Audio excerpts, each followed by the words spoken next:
Welcome to my mom's lab. আজ তোমাকে আরো একটা লোককথা শোনাবো।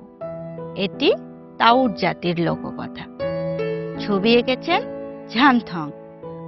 গল্পের নাম মৌমাছি ও বুনো শুয়োর। একদিন এক শুয়োর সারাদিন মধুর খোঁজে জঙ্গলে ঘুরে বেড়ালো। ঘুরতে ঘুরতে ক্লান্ত হয়ে পড়ল, কিন্তু মধুর সন্ধান সে পেল না। অবশেষে সে একটা গাছের নিচে বসে পড়ল। ওই গাছেই একটা মৌচাক ছিল, সেটা শুয়োর দেখেনি।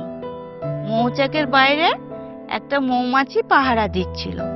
শুয়োরকে দেখে মৌমাছিটা তাকে জিজ্ঞেস করে, কে তোমাকে আমাদের রাজ্যে ঢোকার অনুমতি দিয়েছে? এক্ষুনি এখান থেকে চলে যাও। লাফিয়ে ওঠে শুয়োর, কি বললে? চলে যাও? আমি তো তোমাদেরকেই খুঁজছিলাম। এক্ষুনি আমার জন্য মধু আনো, না হলে তোমাদের সবাইকে আমি মেরে দেব। শুয়োর চিৎকার করে ওঠে। তখন সেই পাহারাদার মৌমাছি তাড়াতাড়ি তাদের রানীর কাছে উড়ে যায়। রানীকে গিয়ে সে সব বলে। রানী তো শুনে রেগে লাল। সে তার সেনাপতিকে ডেকে বলে, বুনো শুয়োর আমাদের এলাকায় ঢুকে পড়েছে। তারপরে সে হুকুম দেয়, এক্ষুনি ওকে এই এলাকার বাইরে তাড়িয়ে দাও।